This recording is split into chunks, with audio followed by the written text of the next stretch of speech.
Believe in Bigfoot? Dogman? Any cryptid? Are you skeptical? Curious about the supernatural, conspiracy theories, the unknown? Then come join us as we explore facts, tall tales, and encounters on Creatures and Curiosities.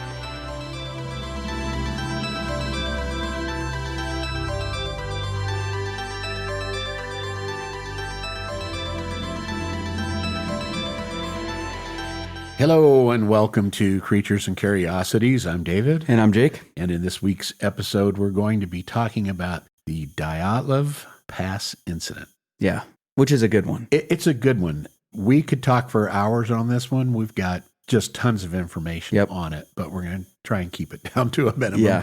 We also have to apologize for our last supposed podcast. Yeah, we weren't available. It's the first one we've missed. But that was due to, well, your family, the flu ran through your home. We got hit with it, then you got hit with it. I got hit with it. I was down for at least 6-7 days with it, just miserable. I had surgery in between on my hand. It was the unfortunate perfect storm. It really was. Didn't have an opportunity to do anything. I couldn't type, like notes and stuff because my hand was in massive bandaging and whatnot. But we're all back to normal. Yeah, everybody's everybody's well. My hand is healing up nicely. Yeah, so we'll be back to shredding the guitar in no time. Yeah, so we're back. So the Dyatlov Pass incident, very bizarre. It's wild. Accounts. It's just wild. And I know where I'm going with it. Oh, yeah. Oh, yeah. I already said in our last episode, it was a Yeti. Exactly. There's no doubt. But there are multiple different reasons why this may or may not have occurred.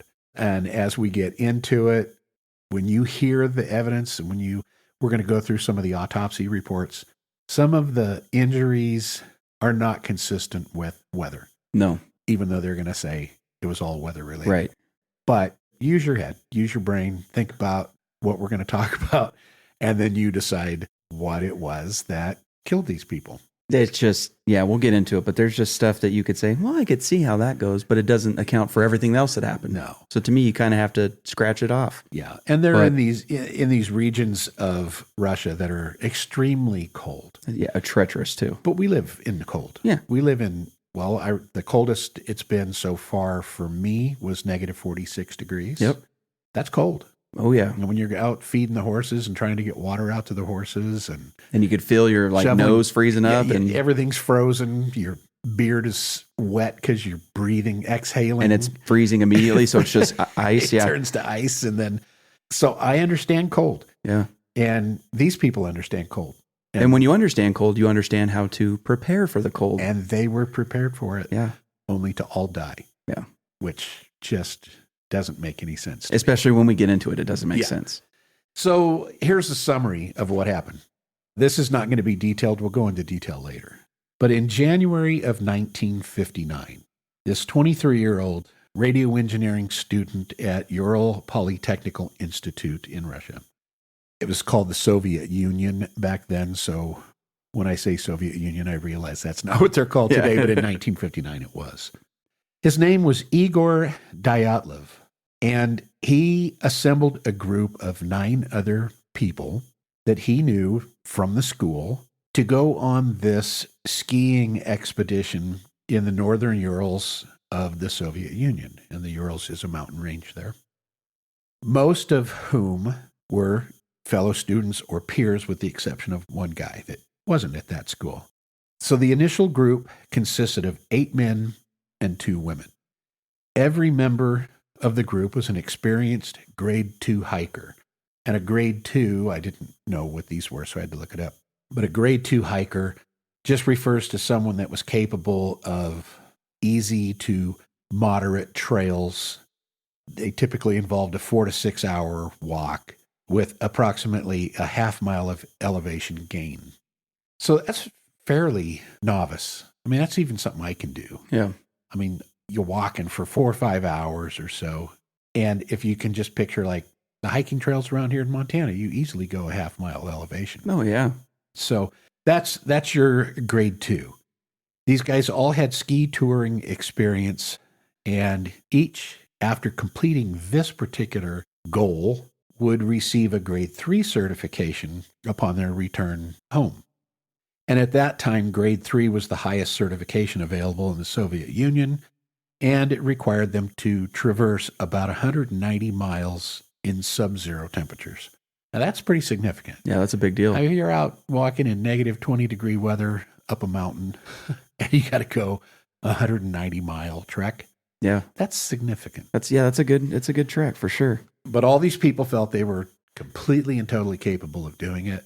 And I believe they actually would have had they not met with death. Right. Yeah, exactly. So the route was designed by Dyatlov to reach the far northern regions of the Sverdlovsk Oblast and the upper streams of the Lozva River.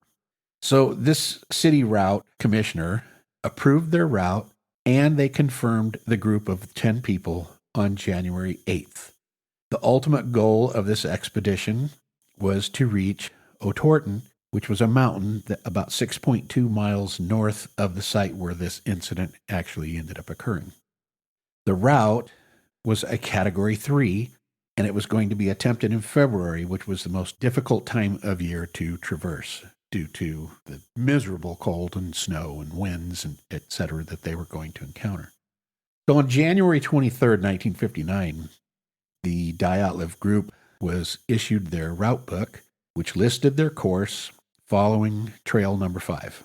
The group left the city on the same day they received the route book.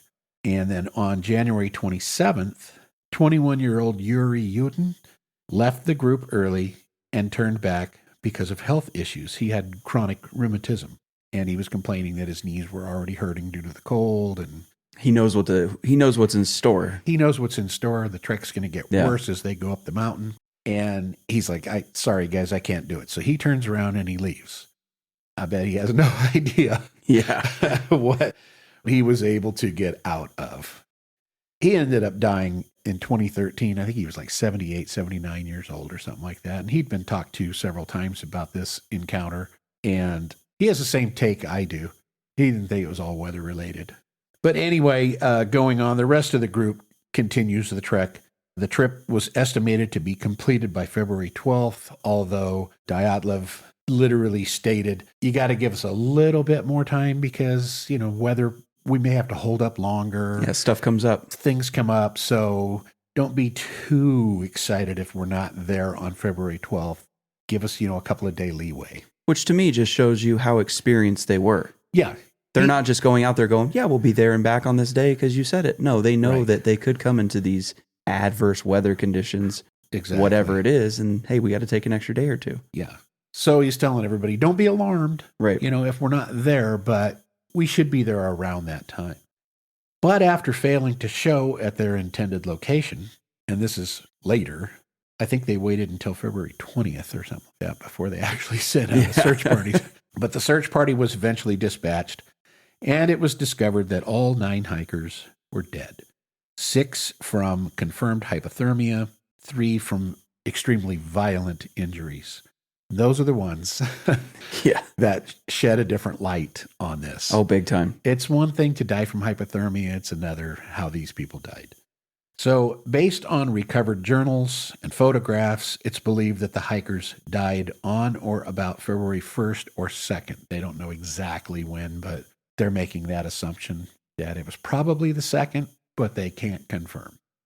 Some of the eerie aspects of this incident, such as unexplained injuries, the fact that they cut open their tent from the inside and fled without proper clothing or shoes, while leaving behind personal belongings like backpacks and food and axe and survival gear that they had with them. They left it all there, which shows to me that there was a panic of some sort. Which is why I threw out the thing about him knowing it could take an extra couple days. Like, these aren't just random people who have never been on a hike in their life that are like, let's go out in the forest of the Ural Mountains and try to do this treacherous hike in negative, sub-zero temperature over the course of, 12, 15 days or whatever the timeline was. Yeah. These are experienced people who know what they're doing. But instead, they flee the warmth of their tent. They take nothing with them. And that in and of itself would be unusual to the point where you got to question, why did they do that? Yeah. But, you said earlier, it makes sense that you would pass from hypothermia out in the cold like that. Yeah. But their reasons don't make sense. They don't make sense. Now, oddly enough, there was a photograph, the last one on this one particular camera roll, that was thought to be taken just before fleeing the tent. And that, when we get to that, is very bizarre as well. Oh, yeah. And there were supposed to be like 5 cameras on this trip, but ultimately they found 6. Some of the film in them was damaged due to weather, got wet. Right. And they couldn't see exactly what was on it. That particular photograph, the one that gets called into question, you can see it plain as day. It is out of focus, but you can definitely see that it's a man-like figure. Yep. It was Yeti. It was a Yeti. I mean, let's just cut to the chase. It was a Yeti. Cut out the suspense. It was a Yeti. It was a Yeti. That's why they fled. It has to be. There's no doubt in my mind. And I know that we're a podcast on cryptids, but when we get into the reasons that they say this thing occurred, the only one that makes sense to me is that it was a Yeti or they were murdered, period. And murdered by what? Because when we get into the autopsies, some of it's unexplainable. The famous serial killer of the Urals that hides out in sub-zero temperatures. Right. Just waiting for a group to come by. Yeah, exactly. They did also find traces of radiation on one of the hikers' clothes, which that's bizarre. Oh, yeah. All of this led to decades of speculation as to what really happened. There's been documentaries on it. There's been books written about it. And while people can only give their opinion of what happened, there is no evidence as to what actually occurred. And the Soviets during that era were very secretive. Oh, they're secretive now. They still are. But even secretive, more so back then. But even more so. Yeah. And so everything was, we just gotten out of World War II. Yeah. So all of their secrets were kept secret. And this is no different. They kept it secret. Now, why would they keep a Yeti secret? I guess panic, or maybe the Yeti was a government experiment. Maybe, yeah. Who knows? I don't get why they would cover it up unless it was military involvement, which is also speculated that they were murdered by Soviet military. Yeah. So we'll see. But anyway, so we're going to go over the names of the hikers. Yeah. And then we're going to go through the autopsy reports and give the details of the death of each one of these people. Yeah. That way people can make up their mind as to what actually happened. Even though we know what happened, but we'll let you make it up. Yeah. So, of course, like you said, you have Igor Dyatlov. He was 23 years old. He was the leader of the group, and he ended up dying from hypothermia. There's Yuri Doroshenko, 21-year-old, also died of hypothermia. Ludmila Dubinina, 20-year-old. She was actually the youngest of the group, died of internal bleeding from severe chest trauma. Alexander Kolvatov, 24-year-old, died from hypothermia. Zaneta Kolmogorovov, 22-year-old, died from hypothermia. Yuri Krivonishenko, 23-year-old, died of hypothermia. Rustem Slobodin, 23-year-old, died from hypothermia. Nikolay Thibault Brignol, 23-year-old, died from a fatal skull injury. Yuri Yudin, 21-year-old, he's the one that left the group due to the medical issues. And all of these guys were students of that UPI, the Ural Polytechnical Institute. And then the one member of the group who wasn't was Alexander Zolotarov. He was a 37-year-old. He was actually a hiking instructor and a World War II vet. He died of severe chest trauma. Yeah, so getting into the death details, we're going to go over the 3 different locations where these bodies were found and what their autopsy report entailed. Right. So there's 3 actual locations of where these bodies were found. There's one called the Cedar Tree, and that was located approximately 9/10 of a mile from where they had pitched their tent. The first 2 bodies, Yuri Krivonishenko and Yuri Doroshenko, were both found on February 27th. And you think that's less than a mile. Yeah. I mean, but we're talking about in rugged terrain in sub-zero temperatures with snow on the ground. Yeah, it's not like it's a brisk walk Right. to that Exactly. area. They're probably knee deep or more in snow. I mean, even if you're under knee and it's above ankle, mid shin, Yeah. I mean, that's, Yeah, your legs are freezing. Blood flow gets restricted yeah. down to the extremities. Your toes are probably so numb they can't feel anything. And you're wearing, some of these people are wearing minimal clothing. Some are in no shoes. No shoes. Some have socks on. Yeah.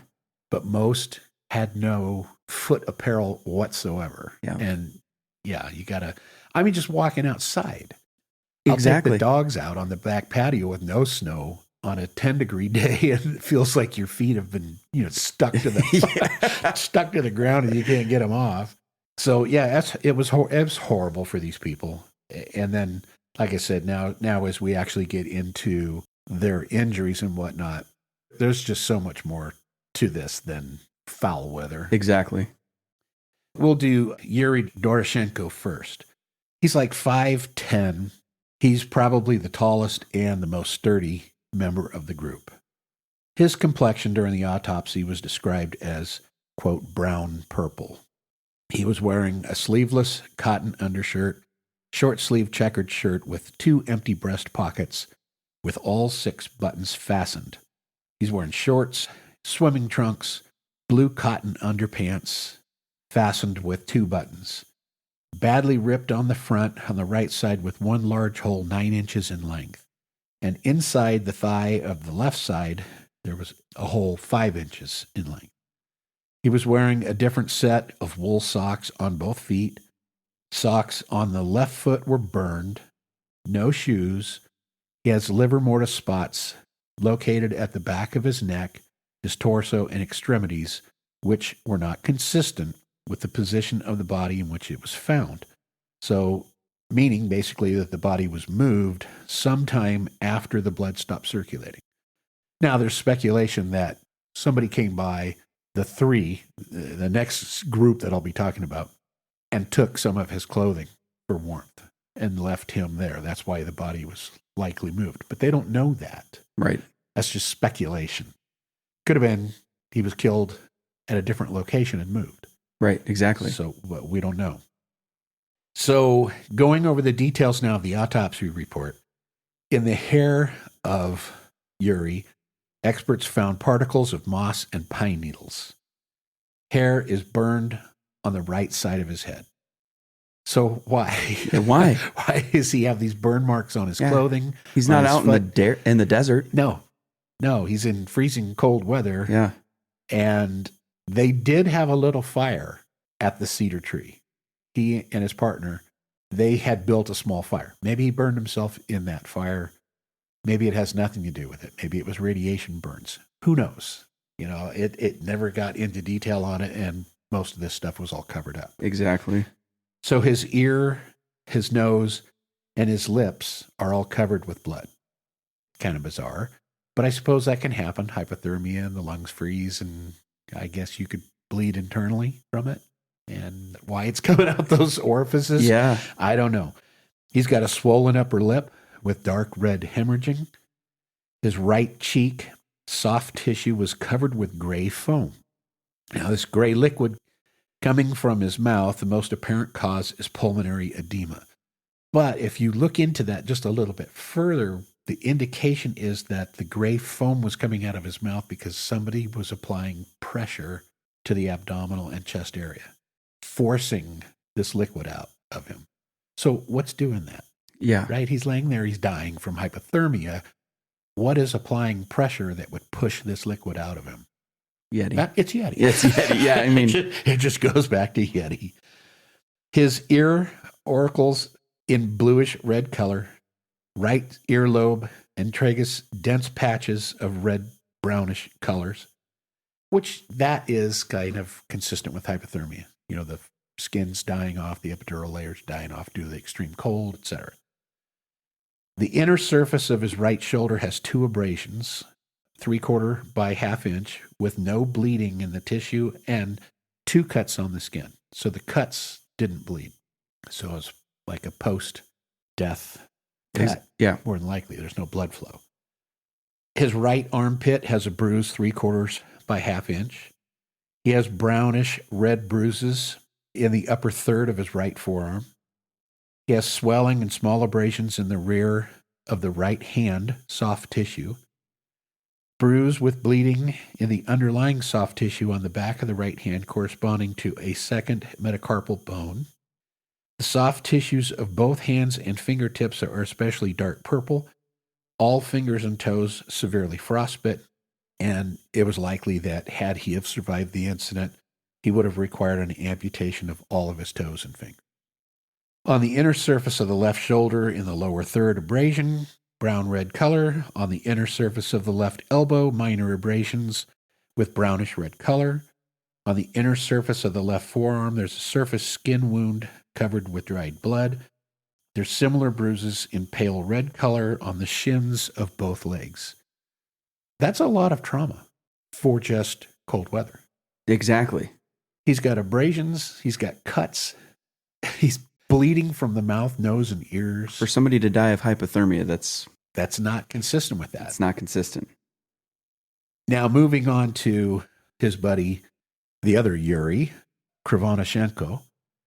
He's dressed in an undershirt, long sleeve, checkered shirt, swimming pants, long underpants, and a torn sock on his left foot. He's got no footwear at all. So he's just got a torn sock on the one. Now, you'll also notice that these people they're dressing in layers, right? I mean, they've got swimming pants on, they've got long pants on, they've got multiple shirts. So they tried to dress in layers for the cold. Because they're experienced. Why would you run out of your tent with no shoes? Knowing how cold it is. Knowing how cold it is. Doesn't make any sense. Unless you're trying to get away from something. Then it does make sense. If you're in a panic Yeah. and you got to leave now, that makes sense. So his autopsy report says he's got bruises on his forehead.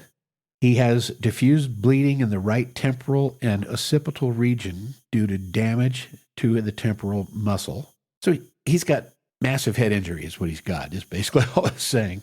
He's got a bruise around his left temporal bone. Tip of his nose is missing. There's no traces of blood, meaning it was probably bitten off post-mortem, and he was found face up. His ears are frostbitten. Portion of the epidermis from the right hand is found in his mouth. He bit this flesh off of his own hand. Now, why would you do that? Why would you do that? Why would you do that? Doesn't make any sense. I've been fishing, winter fishing here, fly fishing, where your line freezes up the second. I've been there with you, right next to you when we're doing that. And your hands are so cold, even with gloves on. You can't tie a fly. You can't. You pretty much have to pack it in or go sit in the car and warm up for a little bit. Exactly. And Yeah. it's been to the point where your skin's turning like reddish brown. And it's like, holy smokes, I'm getting frostbite. Yeah, let's pack it up. Let's pack it up. Yeah. But I've never bit my flesh off my hand to see if I could feel it. Yeah.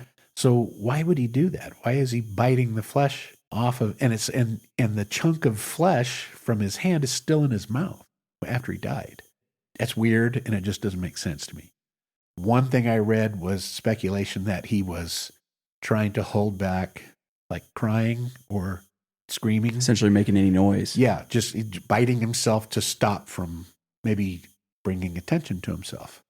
Because it was also stated that at some point, both of these guys were up in that cedar tree, and they think they were trying to avoid something or somebody. Which that's the other thing is, why would you climb a tree?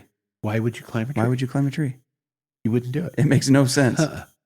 The only reason that you would climb a tree is to gain height to look at your terrain.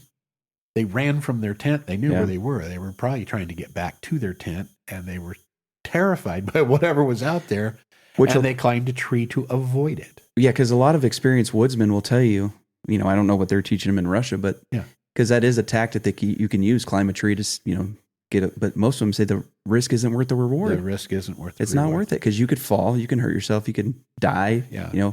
Break your legs, now you can't move, whatever the case is. And it's also not very typical of adults. When I was a commander over our search and rescue team, kids tend to go up the mountain. Adults tend to go down the mountain. So when you're looking for missing people, it's usually where you start. If it's a small child, you start heading up the mountains. I don't know why. There's a dynamic to it. Kids are looking for height so that they can see, and adults are like, I got to follow the river into town or whatever. So the higher I go, the more I'm going to get lost. These people climbed a tree, though, And, they did it to get away from something. Exactly. And then he's biting his hand to stop from the fear, probably from screaming or crying or whatever it is that he was doing. I don't know. Yeah. But definitely strange. The tips of his fingers on his right hand are dark brown in color, minor skin abrasions on the soft tissue. Palm of the right hand, bluish red color, dark brown skin, wound with jagged edges at the base of the thumb. In the middle phalanx of the fingers, 4 to 5 cutinous wound with hard edges and charred surface. Detachment of a 3/4 inch epidural on the back of his left hand. An abrasion in pale red color on the right side of the chest. Pale red abrasions along the middle clavicular line at the edge of the rib of the right hypochondrium. Dark red abrasions on his left wrist. Back of the left hand is swollen. Pink and brown red bruise on his left buttocks. 3 linear skin lesions with straight edges, sharp corners, and a depth of up to 1/8 of an inch on the inner side of the upper third of his left thigh. 3 cutaneous wounds with sharp corners on the inner side of the upper third of the left hip. Dark brown abrasion on the front of the right femur and tibia. Dark brown abrasions on the front inner left thigh. Edema on the left leg and foot. Burn in the area the size of 12 by 4 inch on the entire outer surface of his leg. Dark brown abrasions on the right shin. And lastly, patches in an area of about 4 by 1.5 inch of brown red epidermis peeling from the back of the left foot. Second toe charred to brown color, and tissue is dense to the touch. This guy... For those taking notes, that guy also died of hypothermia. Also died of hypothermia. With all these abrasions, skin missing, there's no way that's just hypothermia. Exactly. That's set in. This guy was attacked by something. In fact, one of the things that I read said that these wounds on the hands and whatnot are consistent with fighting, that they were fighting with something. Makes sense to me. Yeah. I mean, how else do you get bruises and abrasions and cuts and scrapes and burns and everything else if you're just dying from the cold? It just wouldn't happen. Yeah. I've had plenty of hypothermia cases in my career, and nobody looks like this. Your skin gets ruddy, because your skin's dying. Which is a good thing to throw out there because people might be skeptical and go, oh, well, how would you know? You would know. I would because know. You've dealt with it personally. I've dealt with it both in heat and in cold. When I worked Fraser Park, I had people that died in the elements up in the forest areas, and they're pretty well preserved, but the skin does kind of die off, so it turns that brownish, reddish color. Yeah. I've also had the opposite, but it's still a hypothermic situation where they get so overheated, they dehydrate, they no longer sweat, and those people are usually blistered, though. It's completely different than cold. Nonetheless, it's the same. They lose their minds, and they start shedding clothing instead of keeping it on to retain the water, your sweat, and to shield you from the sun. I've had all those types of cases, and none of them have abrasions, chunks of flesh missing, wounds to their head. All of this stuff is indicative of some type of a fight or... Yeah. It's Yeti. Yeah, exactly. I mean, that's the other thing to know too, is you've pretty much dealt with every death that you can imagine. Yeah, I have, actually. Unfortunately, over your career. Right. So when people hear us reading these off and going, well, things could happen. Well, okay, but experience and stuff shows that it doesn't just happen like this. Right. Okay, so that is the first 2 people discovered at the cedar tree. Now, between the tent and the cedar tree, 3 more bodies were found. Yeah. And why don't you cover those? Yeah. So that was on February 27, 3 bodies were found in a line suggesting that they died while attempting to return to the tent. And it was Igor Dyatlov, Zaneta Kolmogorova, and Rustem Slobodin. Igor was found about 984 feet from the cedar tree, face up, head towards the tent, Above the snow were visible only his hands clenched into fists folded in front of his chest. The complexion of Igor was described as, quote, bluish red. He had an unbuttoned fur sleeveless vest, outer side blue cotton, inner side dark gray fur, and that had actually belonged to Yuri Yudin. Which was the kid that left. But Yudin himself said in 2008 he gave it to Doroshenko, which may indicate that Igor removed it from Doroshenko's body, which is kind of what you were talking about earlier. Right. As Could far be as why one of the bodies was moved. exactly. He also had a blue sweater, long sleeve red cotton shirt. In the breast pocket were 4 pills of streptocide, which is an anti-inflammatory agent used for wound infection. Which these little things just show you how prepared these guys actually were. Right. Because how many times do you and I go out? We go fishing. Right. And we don't take Band-Aids and stuff. And how many times do we poke our fingers on the fishing hook? Exactly. You know, so. Well, and they found like their medical aid kits were still in the tent. They didn't take them with them. Exactly. So these people are prepared professional hikers. Yeah. Trying to go for the top grade 190-mile trek through subzero weather. They were prepared. They knew what they were doing. Yeah. It's not some city slicker who's never been in the backcountry before. And they left everything there. Yeah. That's called panic. It's called panic. There's nothing else to it. So those anti-inflammatories, they were still in the blister pack. He also had a blue sleeveless cotton singlet, ski pants over his pants, no shoes. He had 1 cotton sock on his left foot and 1 wool sock on his right foot. It's hard to explain this uneven distribution. It could be that he had 2 socks on 1 foot and later took it off to protect the other barefoot. It might have been someone's sock who simply gave it away to protect a friend from a certain death. The watch on his wrists had stopped at 5:31. So autopsy shows he has minor abrasions on the forehead, minor abrasions on the upper eyelids, brown-red abrasions above the left eyebrow, minor abrasions on the left cheek, brown-red abrasions on both cheeks, dried blood on his lips, lower jaw had a missing incisor, the mucosa was intact that suggests the tooth was lost long before the final trip, bruised knees without bleeding into the underlying tissues. Both ankles had brownish red abrasions with hemorrhage into the underlying tissue.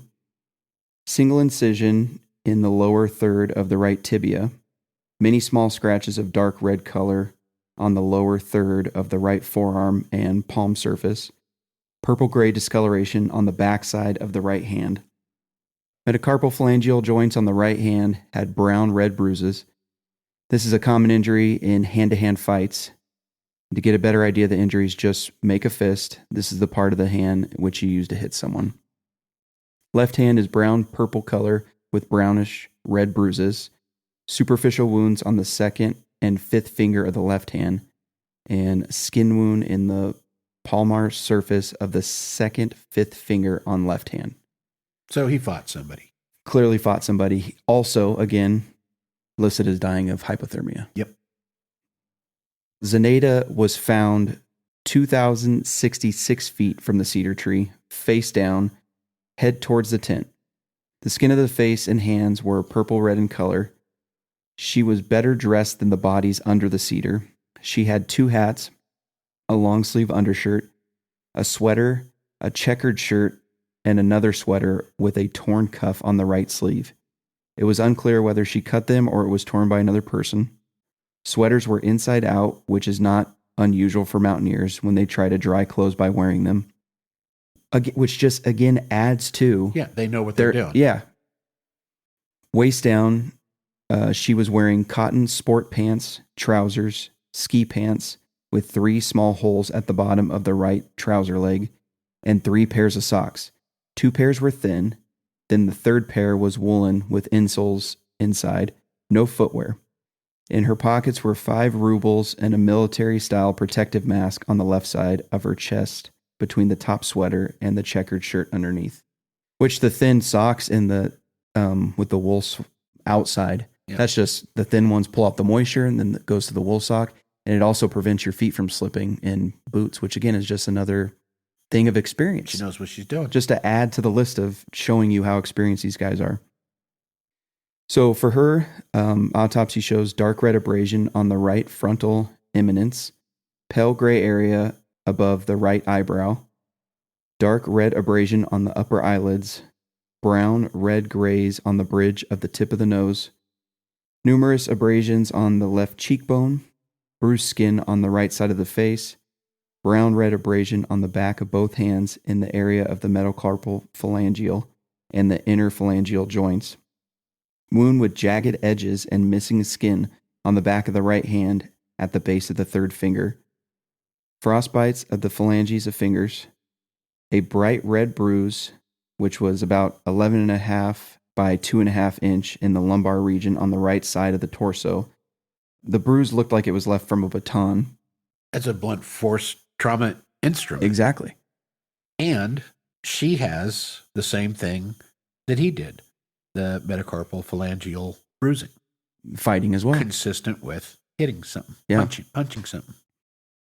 And again, she was one that also died of hypothermia. Right. And now we have Rustem. Body was found on March 5th, about 1,574 feet from the cedar tree. It was covered with about 19.5 inches of snow. He was face down, head toward the tent. He was better dressed than the previously found hikers. He wore a long sleeve undershirt, a shirt, a sweater, 2 pairs of pants, 4 pairs of socks, and 1 felt boot on his right foot. His watch stopped at 8:45 a.m. On the chest under the sweater were 2 shoe insoles. In the shirt pocket, 310 rubles and his passport.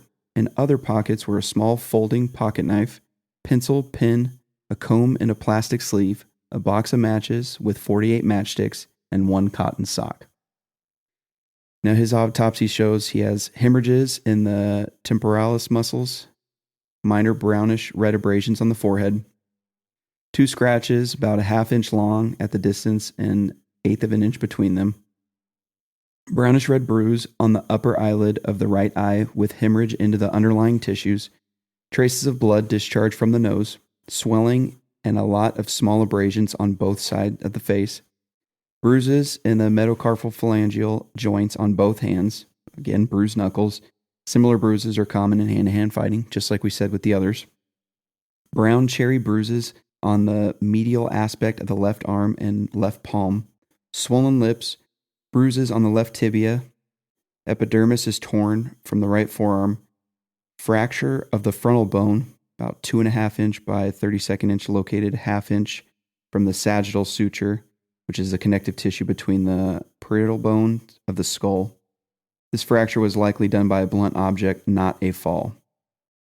And on Doroshenko, Kolmogorov, and Slobodin, the livor mortis spots were on the top surface of the body. This allows speculation that the bodies were removed, turned over after their death, kind of like what you chatted about earlier. Yep. And So, again, real quick, Rustem also died from hypothermia. Again, from for those hypothermia. taking the notes. Yeah, even though there's a fracture of his skull and the temporalis muscles were hemorrhaging. Now, the temporalis muscle, as I remember, is like part of your bite force. It controls like the jaw, runs on the by your temple. Right.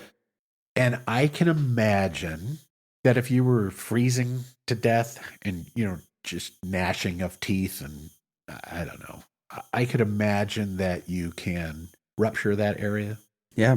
But you don't fracture your skull. No. Yeah. No. And you don't have the bruising that he has and the evidence that he was fighting something like the other 2. Right. So his group, those 3 that were trying to make it back to the tent, all had significant indicators that they were fighting for their lives. Yes. Not just hypothermia. Not just hypothermia. So, I mean, what do you say? What do you say Yeah. to that? Clearly, there's more to this than meets the eye. Yeah. It isn't just a weather pattern that came in that frightened them out of the warmth of their tent that had stove, food, and all the things they need for surviving. That forced some of them to run out with no shoes on. Yeah. Or socks. They run in different directions, basically. Yeah. And then there's That's panic. And then there's evidence of bone fractures, bruising, cuts and scrapes And so I don't want to sound like I'm out of control here with the concept of the fight. I would imagine, when you're traipsing through icy type snow, right? So, I mean, if it's a fresh powder, it's always soft and fun. But when the snow packs and it gets so cold that it becomes more ice than snow, you can easily cut yourself on that. Definitely. And if you are running and you fall, you can get scrapes and stuff on your face. Because a lot of these talk about the bruising over the eyes and the lacerations to the face and to the temple and all that. Okay, so I can or see to the palms, maybe from falling and catching yourself forward. Sure. So those are okay. I get that, but you don't fracture your skull. You're not fist fighting the snow. You're not fist fighting the snow. Well, at least I don't think so. I mean, maybe they're punching the trees. Every single one of them. Yeah. But I think there is enough evidence to indicate that they were in a fight for their lives. Yeah. Whether it was Yeti, whether it was military personnel, whether it was Hills Have Eyes people, I don't know. But they were fighting something off. They were hiding in trees, running for their lives. Yeah, because someone might say, hey, you said that one bruise looked like it was left from a baton. Yeah. Maybe it was military personnel. Yeah. But when we start getting into some of these other injuries. Yeah. It could also be a Yeti with a stick. Yeah. A tree branch or something, right. So who knows? I'm going Yeti. It's Yeti. I don't care how you slice it. Yeah. It's Yeti. So then there's the third area that was kind of labeled the ravine. And the ravine was about 246 feet further into the forest. They did find a man-made shelter in the snow using the branches from 14 fir trees and one birch tree. Now, this was the remaining four. This is Dubinia, Zolotarev, Thibaut, Brignoles, and Kolvatov. They were all found buried under 13 feet of snow on May 4th. They were the last bodies to be found. Which, really quick, that little shelter that they made, it was made proper. Yes, it was. And set up correctly from the wind and to barricade themselves. They knew what they were doing. And in fact, they even said that they could have easily survived in that shelter. And I bring that up to show you that, or to prove a point of, it's not like somehow all these people just lost their minds and ran out of control and they don't know what's going on. Right. And they're fighting the ice and each other. They were with their wits enough to build a shelter. Which was literally stated during the investigation that these four did not show signs of panic. They were survivalists. And that they could have survived. Had they stayed in there, and they had all these sticks to help take them off the snow, so that there was a little bit of an insulation. Right. Most of them were properly dressed. Not great, but they said definitely good enough to stay warm enough to not become hypothermic. So why did they all die there? Exactly. Well, we're going to get into that. Yeah. So Lyudmila Dubinina wore a short sleeve shirt, a long sleeve shirt, and two sweaters. The brown sweater belonged to Krivonoshenko. He was one of the two found beneath the cedar tree. And that clothing article tested positive for radioactivity. Now, where is she getting into radioactive stuff? And it's weird that was it. Yeah. So who knows? Right. How that even happened. That's weird. And I'll throw out a couple ideas, at the end of this thing. But so Dubinina was dressed with underwear, long socks, two pairs of pants. The external pair was badly damaged by fire and subsequently ripped. By what? They didn't have a fire going. Yeah. So that's what's weird about it. That's very strange. She also wore a small hat, two pairs of warm socks, and a third sock was not actually paired with another. It was just a third sock. Dubinina, apparently in her last attempt to preserve her feet, took off her sweater, cut it into two pieces. One half she wrapped around her left foot, and another half she either left it by accident or dropped it in the snow. Her autopsy showed soft tissue missing around her eyes, her eyebrows, her nose bridge, and her left cheekbone was partially exposed. So the flesh was ripped off her face. Mm-hmm. Damaged tissue around the left temporal bone. Her eye sockets completely empty. Her eyeballs were missing. Her nose cartilage broken and flattened. Soft tissue of the upper lip missing. Teeth and upper jaw exposed. Tongue ripped out of her head. Ribs 2, 3, 4, 5 are broken on the right side with 2 fracture lines visible. Ribs 2, 3, 4, 5, 6, and 7 are broken on the left side. 2 fracture lines visible. Massive hemorrhaging in the heart's right atrium. Bruising to the middle left thigh. Missing hypoglossal muscle, as well as muscles of the floor of the mouth. So something like ripped her mouth apart and ripped her tongue out. Weather? Yeah, it had to be weather. Weather, yeah. Clearly, hypothermia takes your eyeballs, takes your tongue out, rips your nose off. How many chimp attacks did you deal with? At least 2, right? I had 1. 1, okay. I wasn't on the other one. Okay. But as you know from that, what's like some of the first thing that they attack? Yep, they go for your eyes and they rip your mouth open. And your nose. And your nose. They bite your nose off, usually your fingers, because you're defending yourself. Right. So they rip your fingers off and bite them off and whatnot, which is the case that we had. Yeah. So the autopsy noted that her stomach contained about 100 grams of dark brown mucosal mass, which is often misquoted as being coagulated blood. But it's used by some as an indication that the heart was beating and blood was flowing when her tongue was ripped out of her mouth. So she was still alive when her tongue was taken. The cause of death is stated as hemorrhaging into the right atrium of the heart with multiple fractured ribs and internal bleeding. This is not weather related. I don't care what anybody says. No. Cold front moves in, high winds, negative 40 degrees, but she's in a wind barrier den that they created. They could have lit a fire. They had matches. They had wood. They didn't, but yet she's burned. Her face is ripped off. Her eyes are missing. Her nose is broken and flattened down into her face. Yeah. Her tongue's been removed, as well as all the muscles of the lower jaw. That's not weather. Yeah. I'm sorry. That's a Yeti. It's a Yeti. It's a Yeti. Or it's a psychopath. It's something. It's something. But there's evidence that other people were fighting stuff. There's evidence that people were hiding from stuff. And then this gal got the worst end of the stick. But you just have to think about it. First off, why do you leave the safety of your tent? You don't. In the condition that you left it in. Right. Now, I can understand if you had all your gear on and you're like, we had to book it because of this. You would assume, of course, this is maybe too big of an assumption, that you would stay in a group. You wouldn't just scatter in different directions, thousands of feet away from each other. Right. And then you find a place, you build a shelter.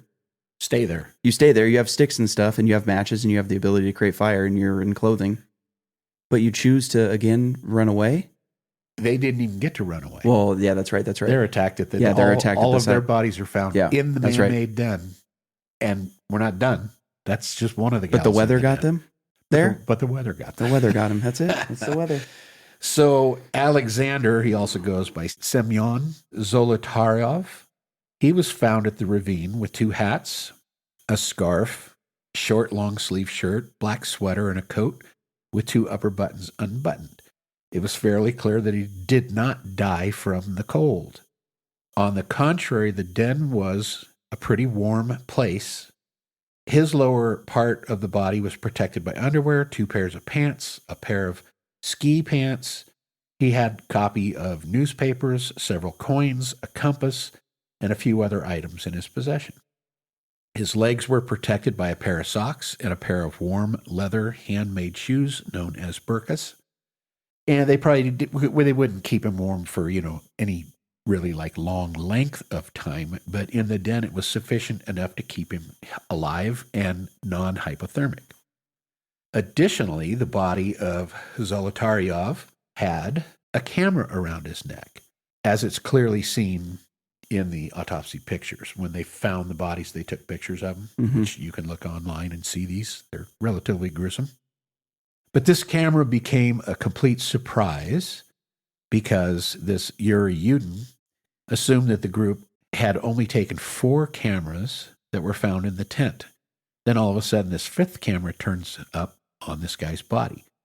Unfortunately, melting water had damaged the film, but the question still exists. Why did he leave the tent with the camera, and why did he take 2 cameras on the trip? One he definitely used on a daily basis, and everyone saw. It was left in the tent. It was discovered there by the search party. But another one was hidden throughout the journey and was found only after he had died. The film was damaged by water, so the question remains, what was so important that he captured on the slope of the mountain that day? So no film evidence of why he had that camera. It's Yeti. It's a Yeti. And they destroyed the camera. Yeah. Evidence. I put money on that. He was also found holding a pen in one hand and a small notepad in the other. This guy, military guy, Colonel Ortyukov, grabs the notepad, looks at it, and says, "He's written nothing." That's his quote. The whereabouts of the notepad is unknown. It was never filed in evidence nor seen by anyone else. Both Zolotaryov and Dubinina have an interesting pattern of injuries. They're very similar in direction and force despite the difference in shape, height, and body composition of the two, which suggests that whatever caused the injuries was not a single uniform event. And so what they're saying is, if this was gale force winds and hypothermia and stuff, they would both have pretty much the same injuries. Mm-hmm.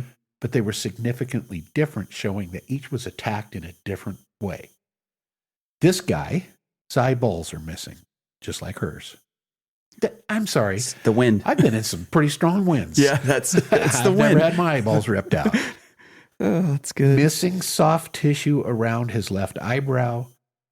Size 2.5 by 2 3/4 inch bone is exposed.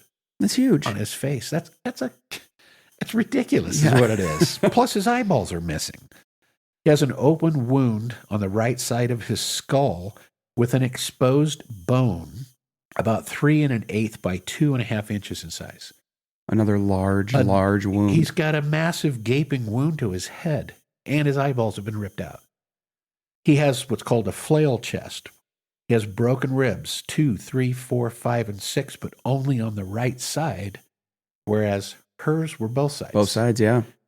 And so one of the things that I had read about this is because there was no soft tissue damage to the outside, they're saying they were crushed. So instead of like, if I walked up and just pounded your side in with a baseball bat and broke all your ribs, you would also have bruising, hemorrhaging to the soft tissue. Right, exactly. They're saying nothing. There's nothing on the outside, just all internal damage, which would indicate being crushed. Yeti, right? He's bear hugging them. Breaks all the ribs, rips their eyes out, flattens their faces, cracks their skulls open. What else does that? I mean, yeah, it could be a grizzly or I get all that kind of stuff, but a grizzly would rip your flesh off, not just bear hug you and probably eat part of you too. Yeah, probably eat part more than just your eyes. So these are just inconsistent with weather injuries. Yeah, especially when we already said it, their shelter is set up to block the wind. Right. So where's this gale force wind coming from? Yeah, it's ripping eyeballs out and crushing ribs. Yeah, it's just not. So then we move on to the body of Alexander Kolevatov. He's well insulated, but he's missing his hat and his shoes. His upper torso protected by a sleeveless shirt, long sleeve shirt, sweater, fleece sweater, ski jacket with a zipper found unzipped. The ski jacket was damaged. A big hole in the left sleeve had burnt edges. See, where are all these burn marks? That's what I don't get. His right sleeve was also damaged. He has several tears found in the jacket. The jacket was unbuttoned and unzipped, which is kind of a strange finding for a person who's supposedly dying from the cold. Exactly. You'd zip up. Yep. Following objects were retrieved from his pockets. He had a key, a safety pin, some blank paper, probably just to keep his thoughts or like a little journal on him, and 2 packages of pills, which was soda and codeine. The lower part of his body had shorts, light pants, ski pants, another pair of canvas pants. From the right pocket, doctors retrieved a box of matches that was soaked. His feet, as it was mentioned, had no shoes, but they were protected by home-knitted woolen socks with signs of fire damage again. Unless they were just Well, they didn't have a fire at the den, though. There was no evidence of a fire. So Yeah. I was going to say, unless he just, feet were so cold, he put him in the fire, but they didn't have fire. Additionally, a bandage was discovered on his left ankle, but it was probably put there before the incident, since the group left their first aid kit in the tent. The waistband of his sweater, the lower parts of his trousers tested for radioactivity. So where are they getting into this radioactive material? Exactly. On a mountainside in a remote region. And not all of them. And not all of them. So this poor guy, he has a lack of soft tissue around his eyes. His eyebrows are missing. His skull bones exposed. The bridge of his nose is straight. The nose cartilage is soft when palpated. And he has unusual mobility. The base of the nose is flattened with the nostrils compressed. So he's been smashed in. His face has been smashed. Yeah. What does that? Yetis. Yetis. He's got an open wound behind his ear, and his neck is deformed. It's literally been like snapped. Now, again, the weather did that. Gale force winds. Gale force winds. That will get you. Ripped your eyes out, broke your neck. Yeah. In a shelter. Yeah. He has diffused bleeding in the underlying tissues of his left knee, softened and whitened skin, or a maceration of the fingers and feet. That's consistent with being wet, like when you're in a pool and your skin turns kind of white and crinkly. Yeah. Overall skin had a gray-green color with a tinge of purple. His autopsy had similar strange silence about the injuries of the victim. Broken nose, open wound behind the ear, a deformed neck, might be the result of a fight and could be the cause of death, but the doctor performing the autopsy ignored this matter and doesn't even try to explain the reason for those injuries. The snapped neck and blow behind the ear is a common sign of killing performed by Special Forces units back in the day. What they used to do.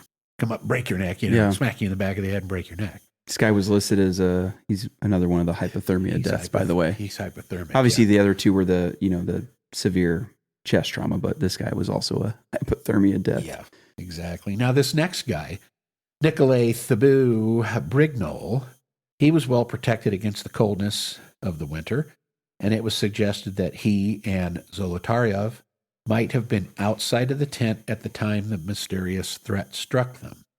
It explains why both hikers, they were both wearing shoes. Nobody else was.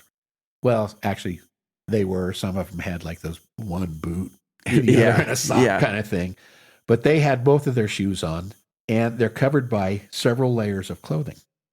Both of the men were much better prepared than the rest of the group when they were forced to abandon their tent.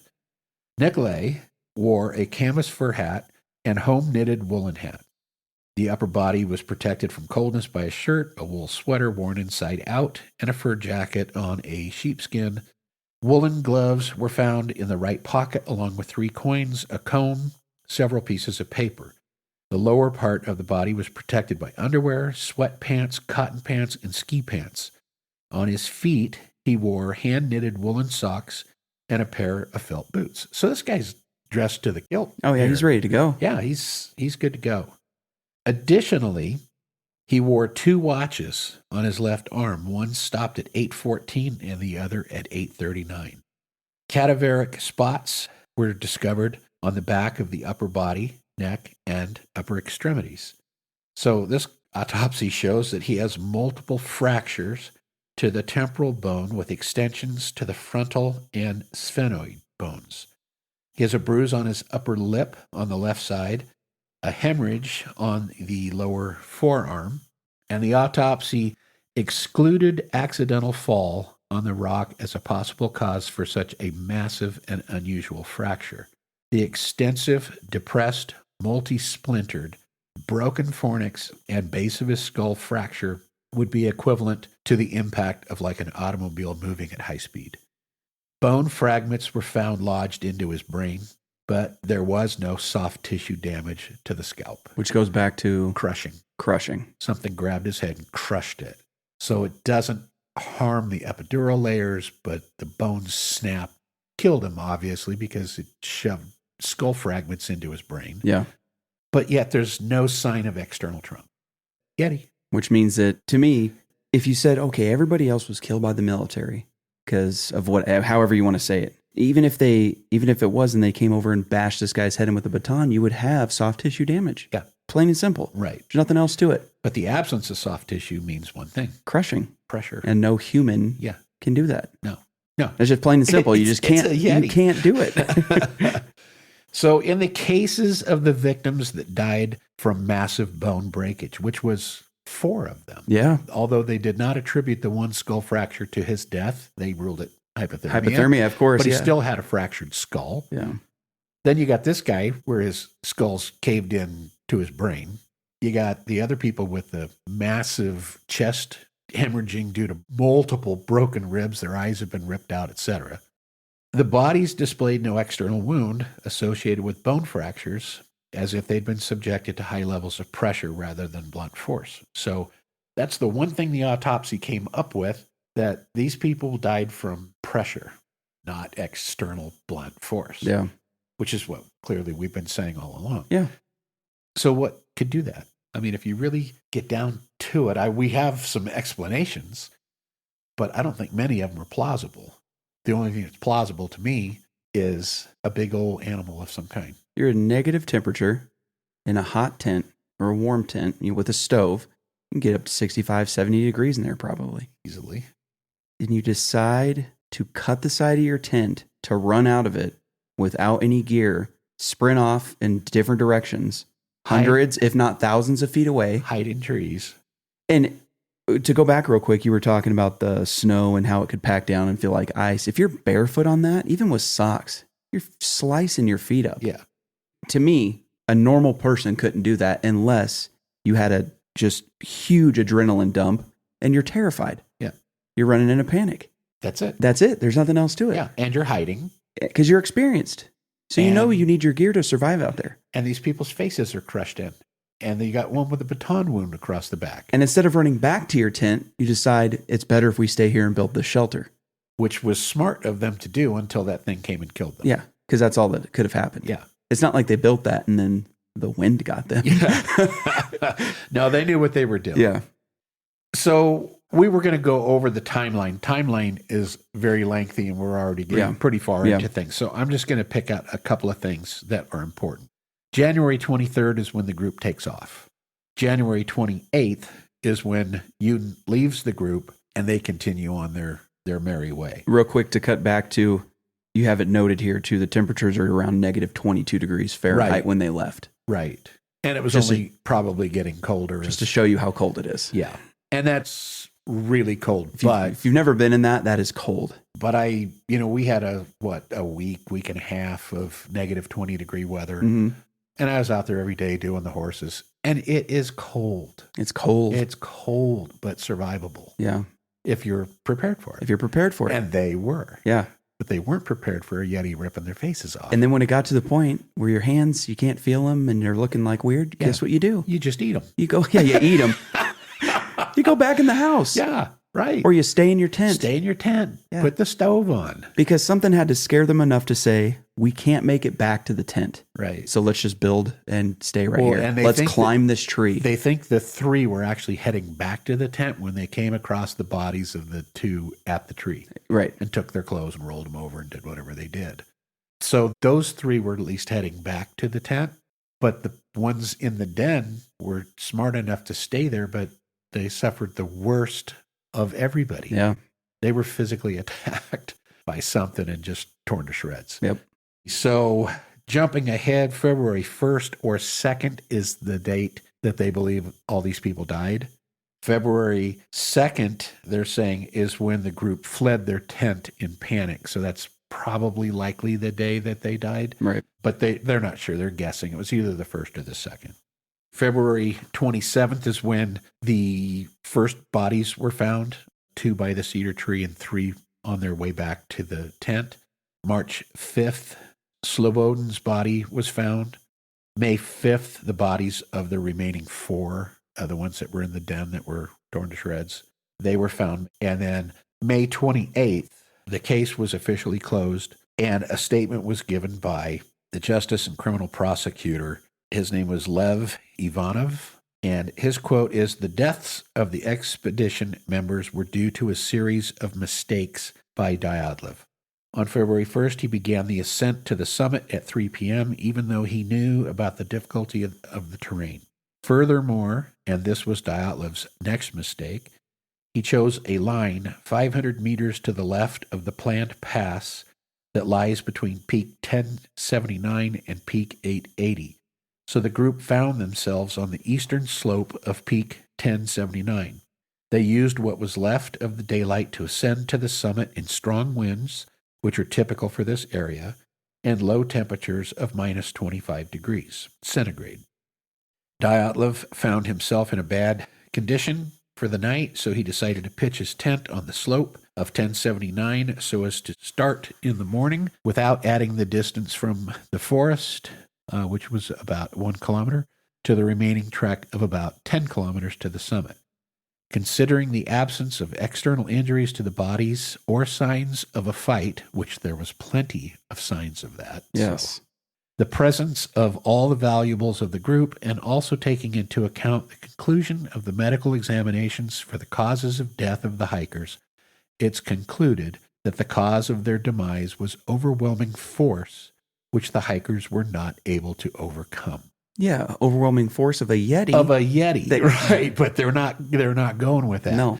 They are literally stating that it was weather related, that the wind, there was an avalanche. They've come up with all kinds of things, but they've ruled out any human activity, which, they're protecting the military on that one, if the military was involved. Of course. And they're ruling out the possibility of an animal. So, clear cover-up.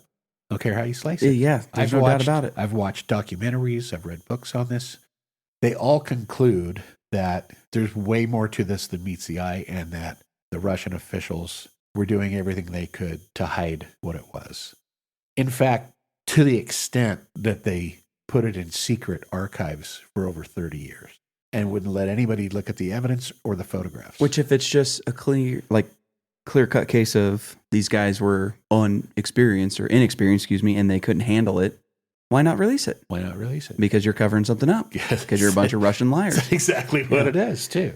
A bunch of commies. So we're going to get into possible explanations, but I think we need to just blow through these. Yeah, let's do it. Really quick. Yep. So one was, there is the Mansi tribesmen, which I was referring to as the Hills of Ice people earlier. Yeah, exactly.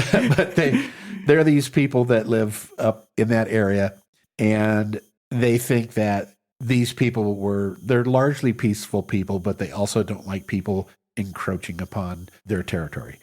And so there was one concept that these Mansi people may have tracked them down and murdered them. That was all ruled out because there's no evidence of any footprints of the mountain people beyond what the hikers made. So there were clear trails of where they ran. They could even tell some of them were barefoot and stuff, but there was no other prints of other people like chasing them. So they were like, nope, can't be the Mansi. And they interviewed a bunch of them, and they concluded that they did not kill these people. Yeah. That doesn't mean they didn't, but that was the conclusion, is that it couldn't have been them because there weren't any tracks. That was one explanation that went by the wayside pretty quick. Then there's the avalanche. Bogus. Totally bogus. It's bogus. Right? They said that when they were pitching their tent, that they might have created what's called a slab avalanche. And the shelf gave way, and because it was giving way, and it makes, when we went ice fishing and you hear the lake cracking and it's freaks you out a little bit, yeah. That's the noise that it makes as that slab is starting to break down, which is going to then allow, the snow to rush in. Despite the fact that everybody says it was an avalanche, when they got out there, number one, none of the bodies were covered in snow. I take that back to some degree. They found them 13 feet below the snow, but that's because it had been snowing. Right. It wasn't like an avalanche covered them. The tent, when they got out there, the tent's exposed. But they were saying that they probably heard the avalanche coming to the tent, panicked, and ran out. And doesn't then explain stayed why there they and just died. Yeah. So there's no explanation as to why they didn't go back, get the snow off their tent, repitch it, and stay there where they were safe. Exactly. No explanation as to why they didn't do that. And they were only 2,000 feet or so. from the tent at their furthest points. So why not just trek back? Why hide in trees? Why build shelters? Why do all this? Why build shelters and get crushed? Perfectly good tent to go back to with all your survival gear and a stove, everything they need. Yeah. So I rule out avalanche. Bogus. That is their official thing. You want to go on from there? Yeah, hypothermia is the next one, which they're saying paradoxical undressing has been proposed, but does not account for leaving a warm tent. It usually rears its head in the stages of hypothermia, right? Which you kind of discussed earlier. Yeah, you start to lose your mind. Right. And it's because your nerves are firing, your skin feels hot, even though you're freezing to death. You get what feels like you're burning up, so that people remove their clothing. Yeah. I've had multiple cases of it where you find them in their underwear in the snow, dead, and it's like, what the hell? Why did they take their clothes off? And then when you actually learn about it, it's like, it's a natural response. Yeah. They feel like they're on fire because they're. But when you're in your tent, when you're in your tent, yeah, and it's nice and toasty warm, and you have food, why would you leave? Katabatic wind is another one. It's a technical name for drainage wind. It's a wind that carries high density air from a higher elevation down a slope under the force of gravity. And such winds are sometimes also called fall winds. And they can, these katabatic winds can rush down elevated slopes at essentially, like we were talking, hurricane speeds, gale force winds, whatever you want to call it. But most are not as intense as that. And many are about 10 knots, which are 11 miles an hour or less. Katabatic winds are more commonly found blowing out from Antarctica and Greenland's large and elevated ice sheets. Now, the buildup of high-density cold air over the ice sheets and the elevation of the ice sheets brings into play enormous gravitational energy. Where these winds are concentrated in restricted areas in coastal valleys, the winds will blow well over hurricane force, reaching around 190 miles an hour. And in Greenland, these winds are called pittorak and are most intense whenever a low-pressure area approaches the coast. Right. So basically what they're saying is these winds are so strong they could have picked these people up and blown them into the rocks where they bashed their heads, ripped their eyes out, all which that kind of makes stuff. Perfect sense, except they have the ones in the den. Yeah, and then they have no soft tissue damage. Right. So even if it did pick them up and throw them into something, they would have soft tissue damage from banging against that rock and cracking your head off of it. Which is why they actually had ruled that out. Yeah. Because there was no evidence of any soft tissue damage to their heads. And those people, or ribs. That one group, built the shelter to block the wind. To block wind, yeah. So that gone. See ya. Out the door. Then there was the issue of fire, which was also ridiculous. They thought that they were afraid that the coals might reignite and the exhaust from the fire would fill the tent and they would all die during their sleep. So they just panicked and ran. So they panicked and ran away. Yeah, of course. That's what they did. So that one's These gone. experienced guys did this. Yeah. Yep. Then you got the Russian Yeti. This is the one. Yeah, this is it. Humans effectively ruled out as culprits, and some said that they could be a non-human assailant then. So people began to whisper that the hikers were killed by a Menk, which is the Russian Yeti. Mm-hmm. And the theory is popular among those who focus on the damage to Dubinina's face, while most explain her missing tissue by posting a visit from tiny scavengers, or perhaps decay resulting from partial submersion in watery undersnow streams. Well, that doesn't have anything to do with the other guy that got his head bashed in. No.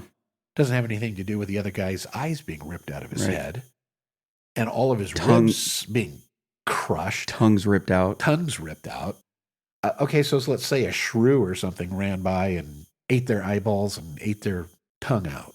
It still doesn't account for the massive injuries to their head and ribs. Exactly. A little shrew or a little mouse or a little rodent didn't do that. No. So, Russian Yeti? Yep. There it is. That's it. That's what it is. And we could go into that quite a bit, but we're really running out of time here. So, you want to handle that last concept? The military cover-up. There it is. So small amounts of radiation were detected on the bodies, like you talked about on some of them. And this led to wild theories that some secret radioactive weapon had killed the students. Those who favor this idea stressed the strange appearance of the bodies at the funeral.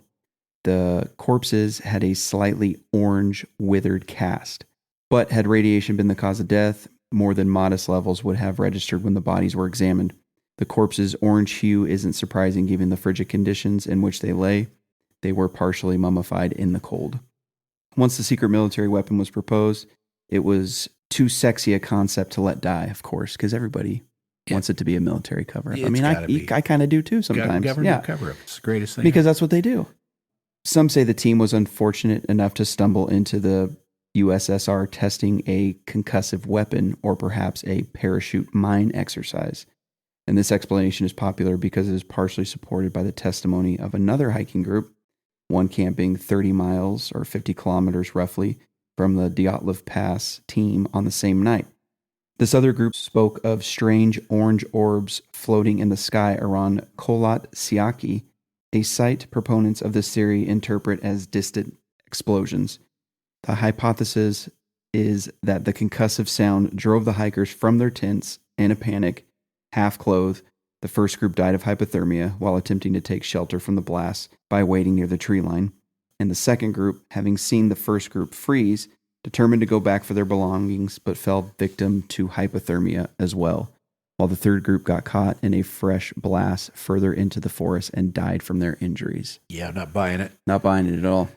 I mean, could it be plausible that they were testing something?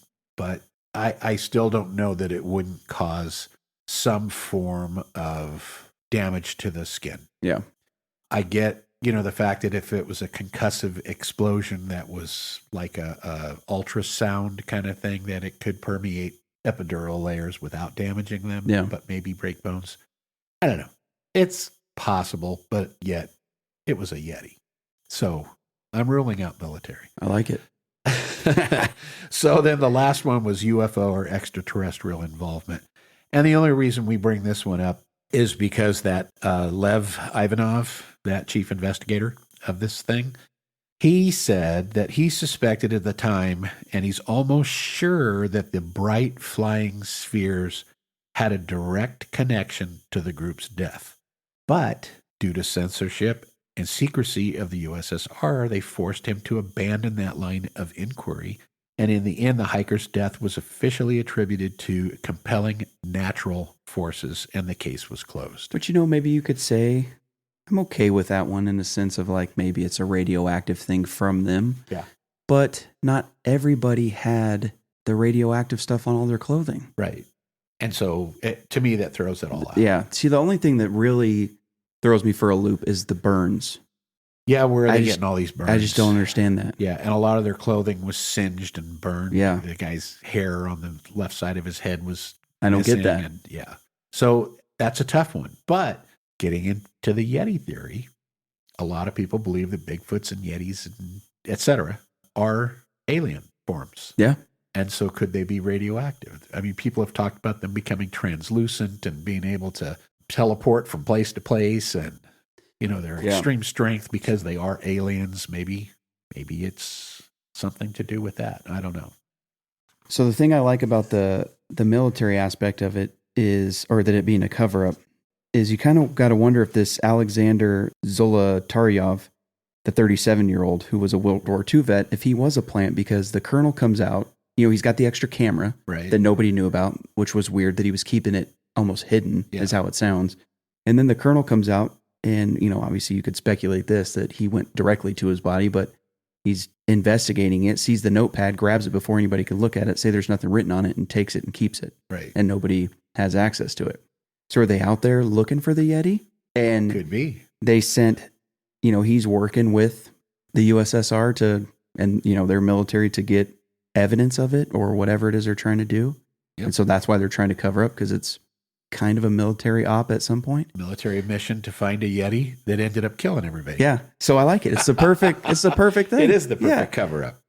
Well, lastly, and then we're going to call it tonight, that Thibaut Brignol's camera is the one that had the controversial photo that some believed was the Yeti. Yep. Frame number 17 was an image of a man-like figure, well out of focus, so you couldn't tell. It was just a big dark figure emerging from the trees. Now, some believe it was just one of the hikers. Maybe going to relieve himself, and the guy shot a picture being silly. while others believe it was, in fact, a Yeti and the reason that they fled their camp. Other photos were said to have captured light orbs, suggesting UFO activity, which is what the investigator tried to say when he was told by military personnel, knock it off. Yeah. And so they came up with, okay, well, there were no light orbs. I'm just kidding. And essentially everything was covered up. So the photos, as well as the autopsy findings and the full investigation, were filed away by Russian officials into a secret archive in 1959. They weren't released until early 1990s, and even then it was found that parts of the investigation were missing. In 97, it was revealed that some materials, specifically the camera negatives, were held in the private archive of one of the original investigators, and that's that Lev Ivanov. In February of 2019, Russian authorities reopened the investigation, revealing a 400-page volume of the original case materials and citing that previous investigations had not been transparent. Oh, lo and behold. Can't imagine that. But this time, talk about non-transparent. You're right. This time, officials said they would only consider 3 theories: an avalanche, a snow slab, or a hurricane. While they still claim that the deaths were due to natural means caused by violent storms or avalanches, we're never really going to find out the truth. No. And the truth is, based on injuries, panic, experienced hikers leaving the safest place they could be, indicates to me that something was out to get them. They were hiding from it. They were scared of it to the extent that they went into negative 25-degree weather with no shoes. Yep. It's a Yeti. Yeah. They saw the Yeti. They snapped a picture of it. They were terrified. They had no way to protect themselves. They didn't have weapons. They fled from it. It caught them. It beat the hell out of them and killed them. Crushed their skulls so much that broke all their ribs. Fragments of bones went into their brain. So ate their tongues and eyes and left. So that's why we think it had to be a Yeti. Yeah. Along with a government cover-up. I like it. With a military plant. Yeah. And the moon landing was fake too. Yeah, exactly. So anyway, I think we're going to wrap it. That's all we have on it. You could go down the rabbit hole on this case. There's way more to talk about. Yeah. But we're already a good hour and a half into this, so we try and keep them around an hour. So do you have anything else? Is there anything that we forgot that's like major important to I don't think so. We convince our listeners that it was a Yeti? We got everything else in there. I mean, look, if it wasn't a Yeti, it was something giant and huge and strong. Yeah.